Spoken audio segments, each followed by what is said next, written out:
They wrecked our family, so leave. That's what my daughter-in-law, Patricia, shrieked from the kitchen while my son lingered behind her, not saying a word. My granddaughter, Kira, chucked a slipper my way, narrowly missing me.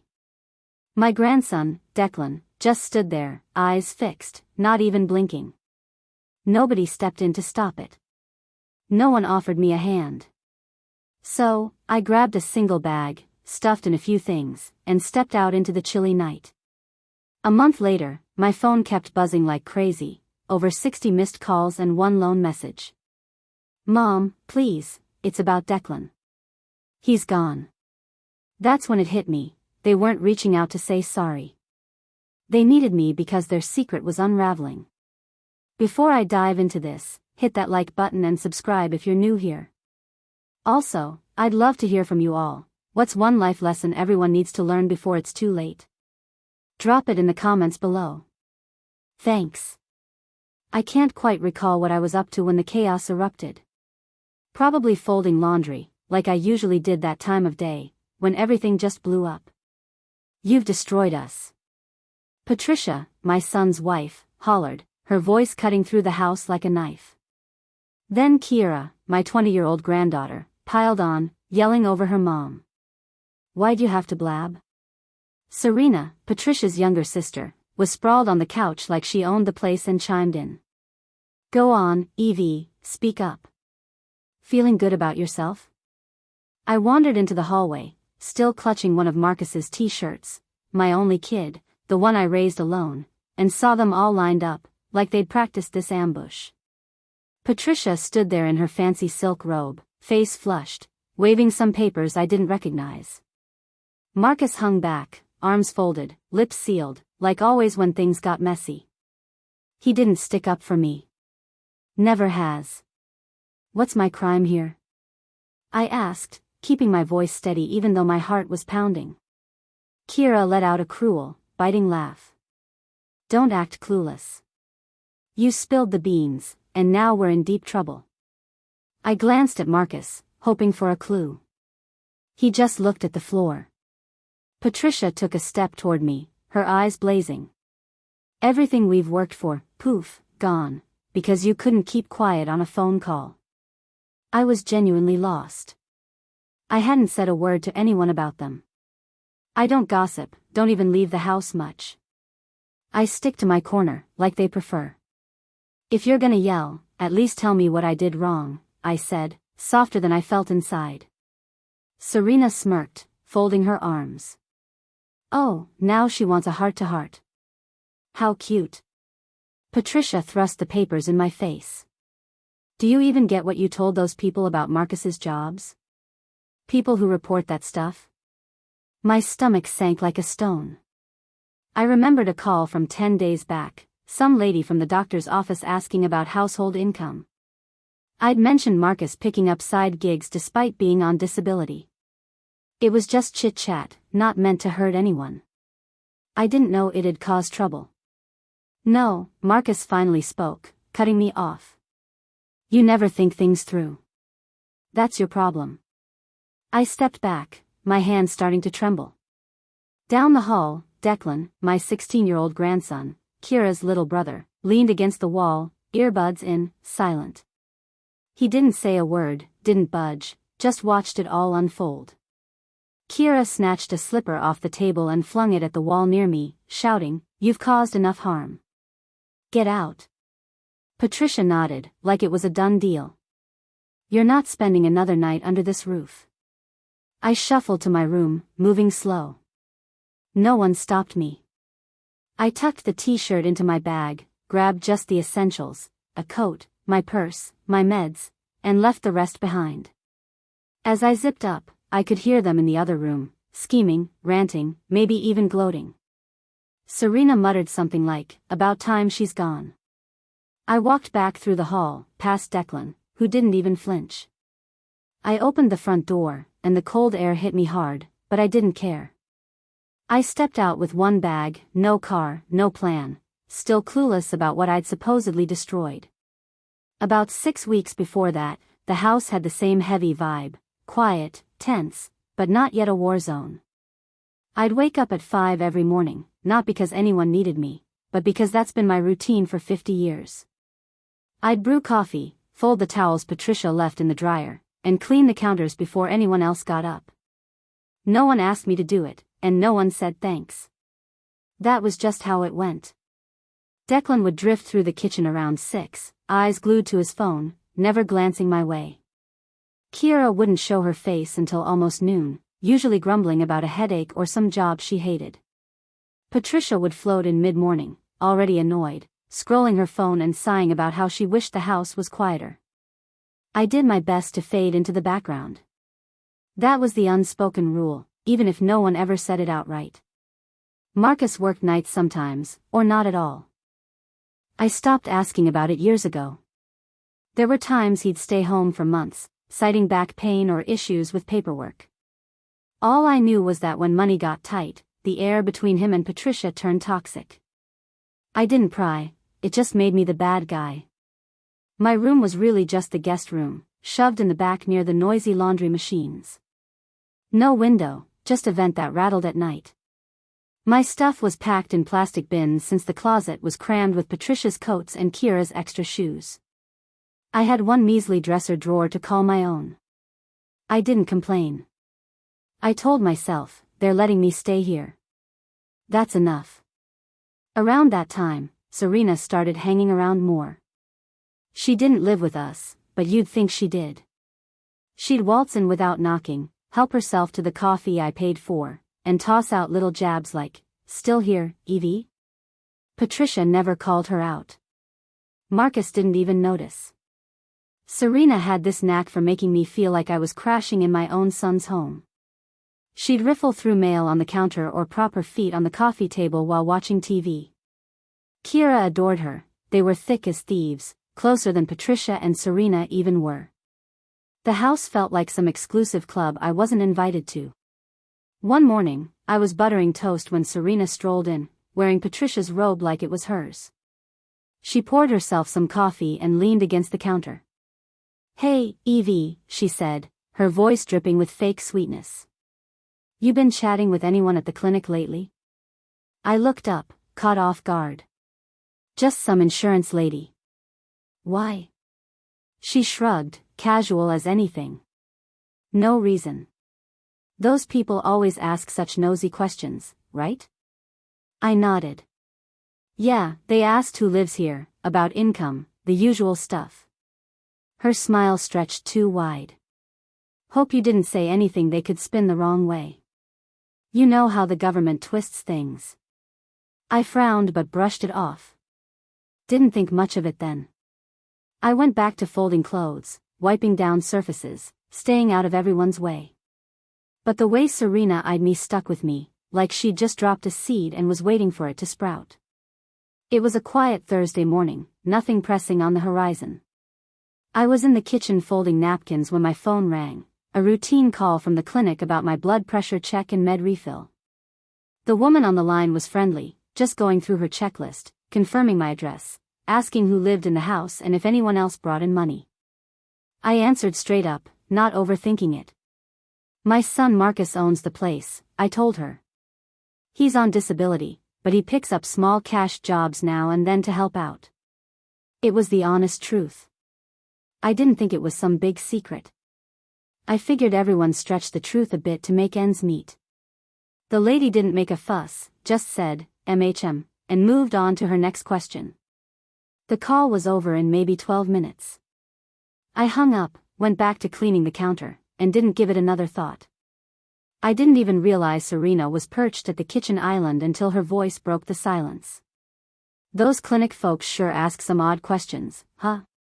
I glanced over, and there she was, sipping coffee with a sly smirk, like she'd been waiting for me to notice her. "Oh, didn't see you there," I said, a bit startled. "Didn't need to be noticed," she shot back, then added with a grin, "Hope you didn't spill anything too juicy." I furrowed my brow, confused. "Just the usual stuff, who lives here, what we do. Nothing weird." She raised an eyebrow, her tone turning serious. "You know the government gets real touchy about income, don't you?" Then she slid off the stool, still smirking, and sauntered off. My stomach churned, but I brushed it off and went on with my day, trying not to overthink it. That night, Marcus rolled in late, barely glancing my way. Patricia didn't say a peep either. Kira was out somewhere, and Declan was holed up upstairs. The house felt heavier, like a storm was brewing. The next morning, a thick white envelope showed up, addressed to Marcus. He tore it open at the table, scanned the first page, then slid it under a magazine without a word. Patricia shot me a cold, hard look. "Did you say anything on that call?" she asked out of nowhere. I blinked, caught off guard. "What call?"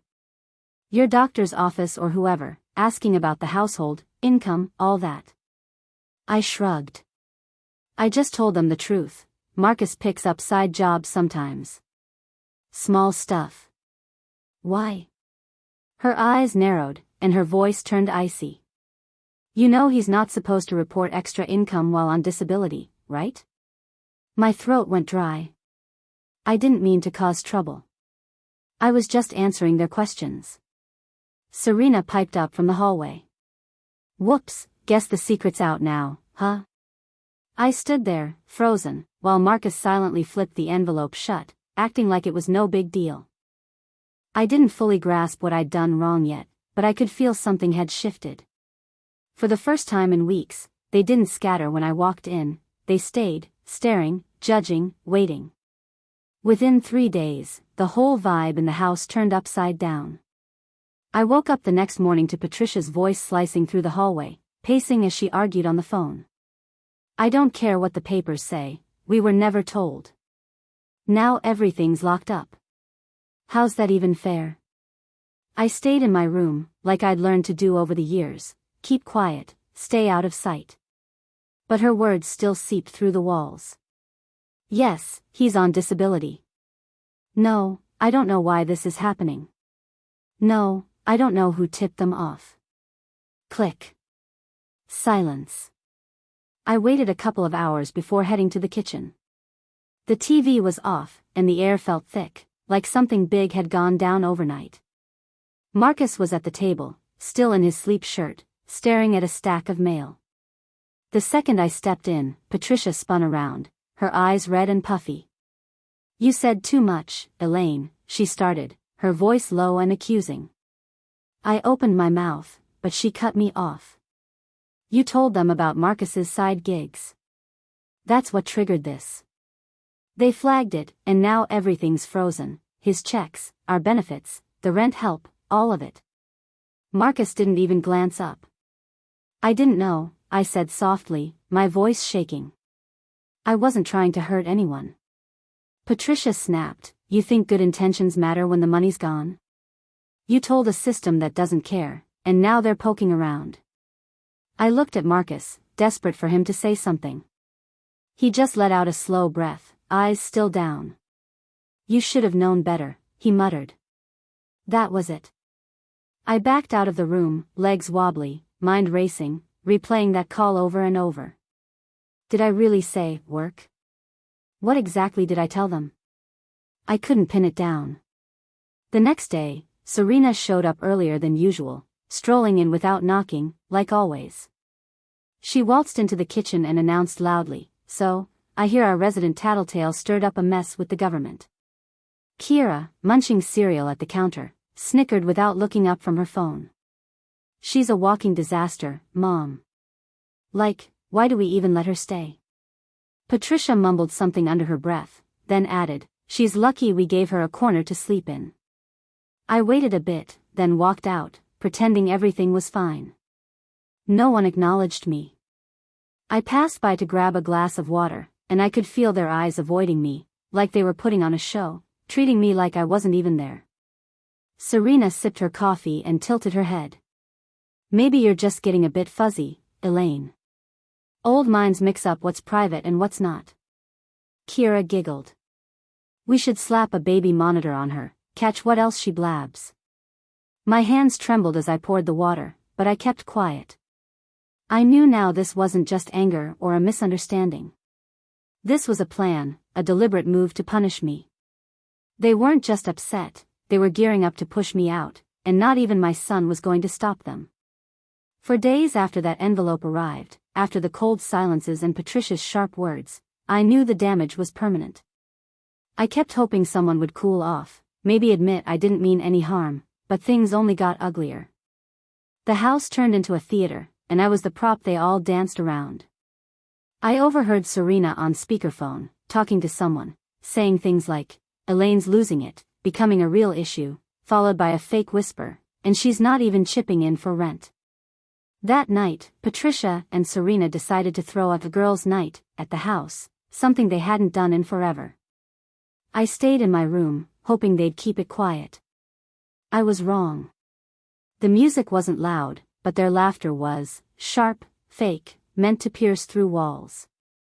I heard glasses clinking, heels clicking on the floor, and my name, Evie, tossed around like a punchline. I tried to block it out until Kira shouted, "Hold up, let me do her voice." Then she mimicked me in a high-pitched whine. "Well," the government asked, so I told them all about my hard-working son. The room erupted in laughter. Serena added, "Oh, don't skip the part where she goes, I didn't know I wasn't supposed to." More howls. Patricia cackled, "That's too perfect." I sat on my bed, paralyzed, staring at the door, half expecting them to barge in. It felt like I was back in high school, getting picked on, except now I was an old woman, and my own family was leading the charge. My hands clenched so tight I left crescent marks in my palms. Then came the worst moment. Kira, still giggling, said, "Why don't we just make it simple and kick her out? How long are we gonna act like she's not a leech?" Serena jumped in. "Nah, let's make her leave on her own. That way, no one feels guilty. Drop a few hints, let her pack her own bags." Patricia sealed it with a cold chuckle. "Oh, sweetheart, those hints are already in motion." I didn't cry or barge out. I just sat there, silent, listening to their laughter. I felt like I was shrinking, fading away in the same house I'd once helped pay for when Marcus was 25, broke, and begging for my help. They didn't just want me gone, they wanted me crushed enough to walk out on my own. The next morning, no one brought up the party. Not a single word. They sipped coffee with fake smiles. Kira wore sunglasses at breakfast, acting all casual. Serena was already glued to her phone when I came out for tea. It was all a big act. And that's when it clicked, this wasn't really about what I'd said on that call. That was just their excuse. They'd been itching to get rid of me for ages. They were just waiting for the perfect moment to make it look like I'd brought it on myself. The night I walked out wasn't some big, dramatic scene. There were no raised voices, no shattered dishes, no one grabbing my sleeve to beg me to stay. It was worse, quiet, calculated, like everyone in that house had silently decided I was an outsider and was just waiting for me to figure it out. Patricia cooked chicken for dinner, and not one person offered me a bite. Kira brushed past me like I was just another piece of furniture. Serena lounged at the dining table, sipping wine and chuckling at something on her phone, her feet propped up on the chair I usually used. No one spoke to me, no one even looked my way. The message was loud and clear: "You don't belong here anymore." In my room, I nibbled on 3 crackers and half an apple, lights off, TV muted, just to have some noise that wasn't their voices. Around 10, I stepped out to rinse my mug in the sink. Marcus was slouched on the couch, arms crossed, glaring at the TV like it had wronged him. I said his name softly. He didn't budge. "Marcus," I tried again, "can we talk for a minute?" Nothing, not even a glance. Patricia came out of the laundry room, spotted me, and said, "Still hanging around?" No venom, no sarcasm, just a flat statement, like my presence was a nuisance. Serena let out a little laugh. Kira shuffled downstairs in her slippers, saw me, and wrinkled her nose like I was a bad smell. "Don't just stand there," she mumbled. That was the moment it hit me, not because it was the cruelest thing said to me that week, but because it was the final shred of their pretense falling away. They were done hiding their contempt. I turned and walked back to my room, shutting the door quietly behind me. I packed slowly, taking my time with every item. I didn't have much, just a few outfits, my photo album, my medications, and a small stash of emergency cash tucked inside an old sock. I folded everything carefully, checked the drawers twice to make sure I hadn't missed anything, and left the spare key on the desk. I didn't bother writing a note, they didn't deserve one. As I zipped up my bag, my hands trembled, not from fear, but from a deep, heavy grief that didn't need tears to prove it was real. I opened the door and saw Declan in the hallway, my 16-year-old grandson, the only one who hadn't thrown insults my way. But he hadn't stood up for me either. He stood there, clutching a water bottle, earbuds hanging loose around his neck. "I'm going," I said softly. He didn't say a word, didn't ask why, just gave a single nod, like he'd seen this coming. I walked past him, my bag slung over my shoulder. The hallway light flickered faintly. Kira's door was cracked open, and laughter from her phone spilled out. Marcus didn't turn from the TV. Patricia stayed out of sight. Serena didn't even glance up. I opened the front door, and the cold, damp air hit me like a wall. I had no car, no plan, no destination, but I stepped out anyway. I didn't slam the door or say goodbye. I didn't think I'd ever be back. The place I ended up in wasn't much to look at, a tiny studio behind a nail salon, with walls so thin I could hear every conversation next door and a lock that jammed every time I turned the key. But it was mine, and more than anything, it was quiet. I paid 2 months' rent in cash and kept my name off the lease. The landlord didn't care to ask questions. The only furniture was a creaky metal bed frame, a nightstand with a sticky drawer, and a chipped dresser that tilted to one side like it was exhausted. I unpacked slowly, tucking my clothes into the bottom drawer and sliding my photo album under the bed. Above the sink, I taped a small note to remind myself, "Breathe. You're free now." At first, I wasn't afraid, just bone-tired. I ate instant oatmeal every morning, watched old game show reruns with the volume barely audible, and listened to the neighbors bicker about lottery tickets and laundry schedules. It was odd how peace could feel so loud when you hadn't had it in years. For that first week, my phone stayed quiet, and I was thankful. No texts, no calls, no fake sweetness from Patricia or guilt trips from Marcus. I told myself this was what I needed, to vanish, to finally breathe. But silence can turn mean when it drags on too long. By the end of the 3rd week, I caught myself checking my phone more than I wanted to, opening my contacts, lingering over Declan's name, then closing it without texting. I didn't want to pull him into my mess. He'd stayed out of the drama, or so I thought. The first missed call came on a Tuesday morning. I was pouring tea when my phone lit up with Marcus's name. I stared at it, let it ring out, and flipped the phone face down. 10 minutes later, Patricia called, then Kira, one after the other. I didn't pick up. 2 hours later, another call from an unknown number, followed by 3 voicemails. I wasn't ready to listen to them yet. That night, I shut the phone off and stuffed it under a towel. By the next morning, it was chaos, 15 missed calls, 4 voicemails, and 2 texts from Marcus. The first read, "We need to talk. It's about Declan." The second was just one word, "Please." That stopped me in my tracks. I sat on the edge of the bed, phone in my lap, heart pounding like a drum. Whatever was going on, they weren't calling to make amends. They wanted something from me, even after all they'd done. I forced myself to play one voicemail. It was Kira, but her voice wasn't sharp or smug this time. It was shaky, almost panicked. "Grandma, please, Declan's gone. We can't find him. If you know anything, just call us back, okay?" My whole body went stiff. I listened to it 3 more times. Gone. Missing.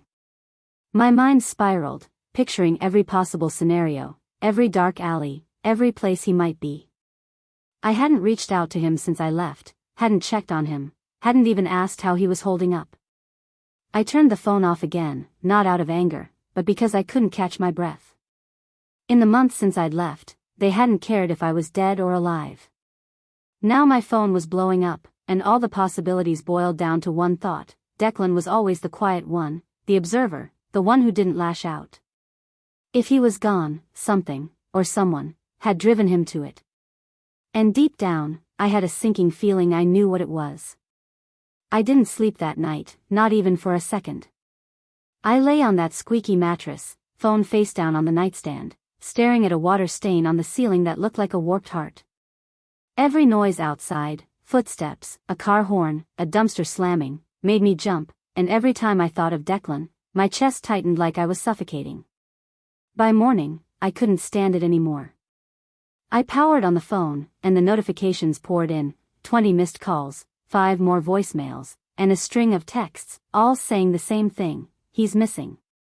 He left a note. We don't know where he is. Please call. I didn't trust them, not after everything they'd put me through. But I couldn't ignore it either. I dialed Declan's school and got transferred to the counselor, Ms. Riley, who recognized me from a parent-teacher night a few years back. She hesitated when I asked if she'd heard anything about Declan. Then she spoke carefully: he's been struggling at home lately. He told me he wished he could live with you. I went still, my heart sinking. Did something happen? I asked. Her voice dropped lower. About 2 weeks ago, he got into a big argument with his sister. He said Kira called him weak for sticking up for you, then told him to get out of her room and go live with his precious grandma if he cared so much. The words hit me like a slap. Heat crept up my neck. Did he stop coming to school? No, she said quickly. He showed up the next day, but he was really withdrawn. I told him he could come to me if he needed to talk. That was the last real conversation we had. I ended the call and sank onto the middle of the bed, my hands balled up in my lap. They'd fed me lies. All those frantic voicemails, all that fake panic, they made it sound like Declan just vanished into thin air.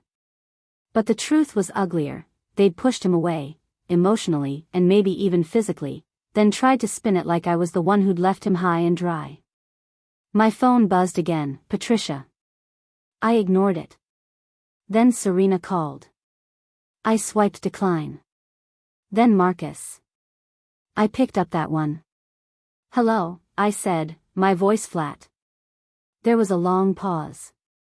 Mom, he said, his voice breaking, and for a split second, I heard the scared kid who used to call me from payphones when his car broke down. What happened? I asked, keeping my tone steady but icy. He's gone, Marcus said. We're trying everything. The police said they'll file a report if he's not back by tonight. We don't know where he is. He didn't take his phone. I stayed silent, letting the quiet stretch out. We thought he might have gone to you, he added. Why would he do that? I asked, genuinely curious. Another pause, then: because you're the only one he still talks about like he trusts. That hit me hard, but I didn't let it show. I kept my lips sealed, not mentioning what the counselor told me, not saying I knew Kira had driven him out or that I could picture Serena muttering he was too soft, too loyal to an old lady they'd written off long ago. All I said was, if I hear from him, I'll let you know. Then I hung up. I sat there, clutching the edge of the bed, my heart racing. This wasn't some random disappearance or a kid running off on a whim. This was what happens when a boy finally sees the ugly truth about the people around him, and they punish him for it. If Declan showed up at my door, one thing was crystal clear: I wasn't sending him back to that house. The next day, just after 1 p.m, my phone rang. An unknown number, no voicemail, just a single ring that cut off before it could finish. I stared at the screen for a moment, then hit redial, bracing for a scam or dead air. But a young male voice answered, hesitant. Hello? This is Elaine, I said carefully. I'm trying to reach Declan. A pause, then a deep breath. Yeah, hold on. I heard the phone shuffle, a door creak, and then his voice came through, small and unsteady, like he hadn't spoken in hours. Grandma, he said. Declan, I exhaled, relief flooding me. Are you okay? Where are you? I'm safe, he said quickly. I'm at Micah's place. He's letting me stay here. I didn't know where else to go, and I didn't want to go to school today. They'd just call home. My knees buckled, and I sank onto the bed. Are you hurt? Do you need anything? No, he said, just, can I come to you? That question broke something inside me. Of course, sweetheart. Anytime. Right now if you want. He went quiet for a moment, then said, they lied, didn't they? They made it sound like I ran off, but they kicked me out. I didn't need to ask for details, I already knew the gist, but I wanted him to say it, to put the truth into words. What did they do to you? Kira called me a traitor, he said, his voice tight, like he was fighting back tears. She said I was pathetic for sticking up for you and that if I loved you so much, I should just go live with you. Then she flung open my door and tossed my stuff into the hall. Patricia didn't say a word. Serena just laughed. Marcus told me to drop it and stop being so dramatic. I shut my eyes, my hands shaking. You didn't do anything wrong, I said gently. They just couldn't handle that you saw through them. He went silent again, then whispered, I didn't want you to leave. I wanted to say something profound, but words failed me. I know, I said. You don't have to explain. Can you come to me now? Yeah, he said. Micah's place is a few neighborhoods over. I'll text you the address. I'm on my way, I said without hesitation. He sent the address right after we hung up. I grabbed my coat and bag and left without a backward glance. The bus ride felt endless, every stop testing my patience, every noise outside making me check my phone to ensure he hadn't changed his mind. When I finally arrived, he was sitting on the front steps, hoodie up, duffel bag at his feet. He stood when he saw me, and for a moment, I thought he might break down right there. But he didn't. He hugged me, not a quick, awkward hug, but a real one, the kind that says you're the only one who ever made me feel safe. I held him just as tightly. We didn't talk much on the way back. He kept his hood up, head down, earbuds in, and I didn't push him to speak. When we got to my apartment, he looked around at the tiny, quiet space and murmured, "This feels better already." I made him tea and let him sit in silence. He didn't mention the others, didn't say their names. He just unpacked slowly, folding his clothes neatly and setting his phone face down on the nightstand like he wanted to forget it existed. That night, he slept deeply, no footsteps, no shouting, no locked doors, just calm, just peace. For the first time since I left that house, I didn't feel so alone. 3 days later, a sharp, impatient knock rattled my door, like someone wasn't about to wait for permission. I knew it was them before I even checked the peephole. Patricia stood there in a beige trench coat, looking like she was playing a role, with Marcus beside her, staring at his shoes like a kid caught in trouble. I didn't open the door right away. I let them knock again, then a third time, before finally cracking it open and standing halfway in the frame.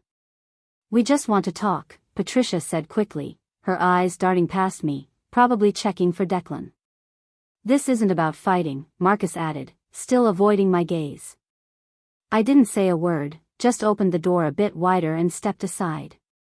They marched in like they owned the place, heading straight for my small kitchen table like it was a boardroom. Patricia crossed her legs and flashed a smile that didn't reach her eyes. "We're here because we're concerned," she started, "about Declan and how this whole situation looks." I raised an eyebrow. "Looks to who, exactly?" She faltered for a second. "The school, the neighbors, child services.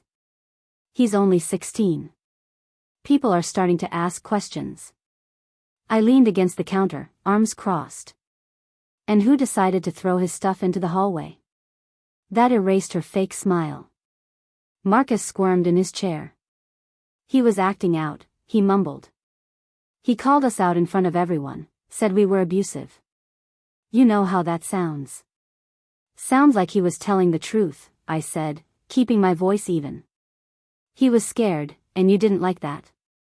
Patricia sat up straighter, defensive.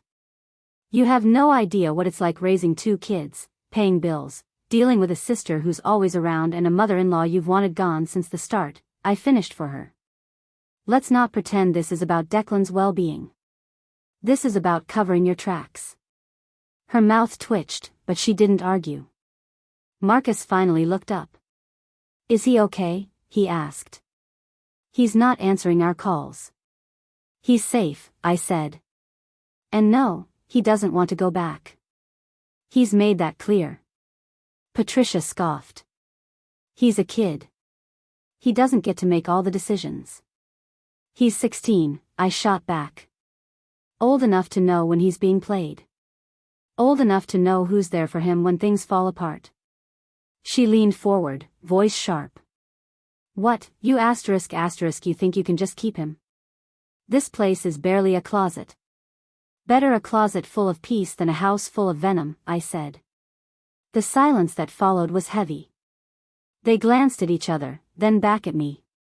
So, what's your plan? Marcus asked. You're just keeping him here? Yes, I said without hesitation, unless he tells me otherwise.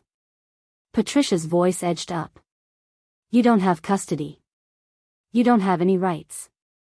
We were trying to handle this nicely. I walked to the door and opened it wide. If you were trying to be nice, you wouldn't have waited until your lies started falling apart to show up. Declan's not your pawn. He's not here to clean up your mess. He's a kid you broke because he cared about someone you decided was worthless. Neither of them budged. If he wants to speak with you, he'll reach out, I said firmly. Until then, don't come back here. They rose slowly, Patricia shooting me a glare like she had more to say, but for once, she kept her mouth shut. Marcus gave a single nod, then turned and trailed after her out the door. I turned the lock behind them, sealing them out. A few minutes later, Declan stepped out of the bathroom, towel in hand. He didn't ask who'd been at the door, just looked at me and said, "Did you tell them off?" I told them what they needed to hear, I replied, keeping it simple. He nodded, then went back to brushing his teeth, like it was just another day. That evening, we whipped up grilled cheese sandwiches and put on a cheesy comedy with the sound off. We didn't laugh much, but the silence was ours, warm and peaceful, and for the first time, I felt like I was writing my own story, not living in theirs. The next morning, I booked an appointment at the Family Legal Aid Center, stuffed my papers into an old grocery bag, and trudged over there while Declan stayed home, working on his assignments at my little kitchen table. I sat in a hard plastic chair for nearly 2 hours, waiting my turn. When they finally called my name, I met Ms. Harlow, a no-nonsense woman in her late 40s who asked tough questions I'd never dared answer out loud before. Has he been abandoned, hurt, or denied school or food? She asked, pen poised. I laid it all out carefully, sticking to the facts, no theatrics, how they'd targeted him emotionally, thrown him out, the voicemails and texts I'd saved, the counselor's confirmation that he felt unsafe. I even showed her Kira's social media post from the night I left, with her cruel caption, "We finally got rid of the parasite." Ms. Harlow's face stayed neutral, but her pen moved faster as she jotted notes. "You're not his legal guardian," she said plainly, "but with this evidence, we can file for emergency temporary custody." My stomach did a little flip. Will it hold up? I asked. That's up to the judge, she said, but this, she tapped the printed messages, gives you a strong case. I left her office with a stack of forms in my bag and a spark of confidence I hadn't felt in ages. When I got back, Declan was right where I'd left him, headphones on, a plate of toast crumbs next to him. He looked up and gave a small smile, just enough to warm the room. I told him about the legal aid visit, and he nodded, like he'd expected me to fight for him. You don't have to take them on, he said quietly. I'm not going back there. I'm not fighting for their sake, I told him. I'm doing this so no one can drag you back to a place that's not safe. The next 2 weeks crawled by. I waited for the hearing date, cleaned the apartment like a maniac, and cooked enough food for an army. Declan started sleeping through the night, cracking more jokes, sitting a little closer on the couch, no longer jumping when the neighbor's door slammed. One evening, he showed me a pencil sketch he'd done for art class, a small apartment with light streaming through a window and 2 chairs at a table, just like our place. I didn't tear up, but I tucked that drawing under my pillow for safekeeping. The hearing itself was no big spectacle. No dramatic speeches or pounding gavels, just a judge, a couple of lawyers, and a pile of evidence. Marcus didn't bother showing up. Patricia was there but barely said a word. Her lawyer tried to paint me as the one manipulating Declan, but the judge reviewed the texts, voicemails, and the counselor's letter.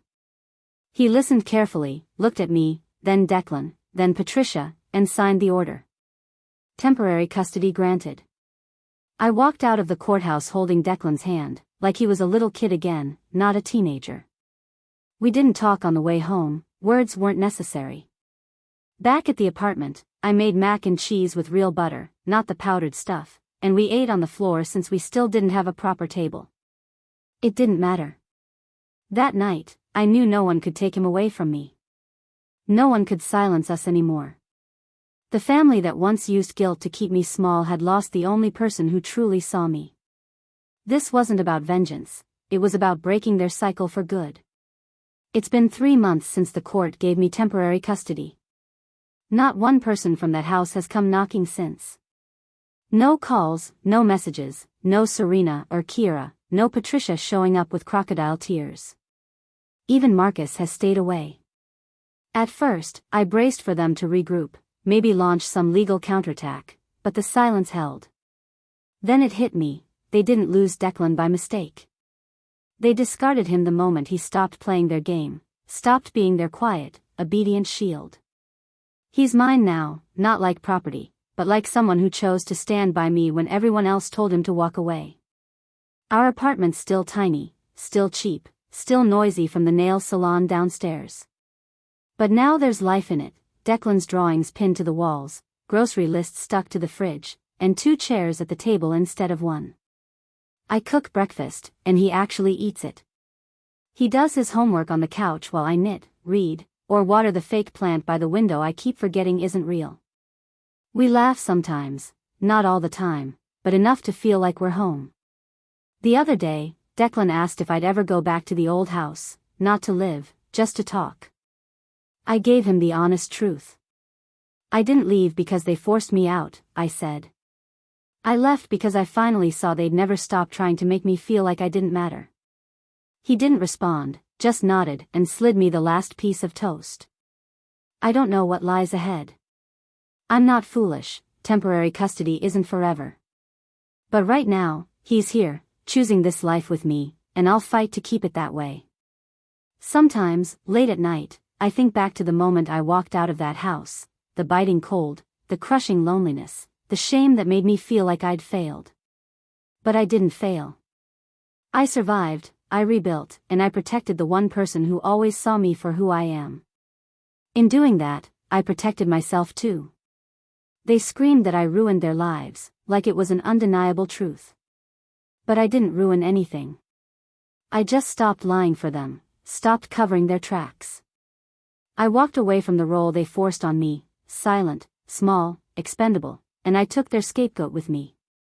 Now he's just a kid doing homework in a cozy apartment. And I'm just a woman brewing tea in a quiet room, no longer afraid to speak my truth.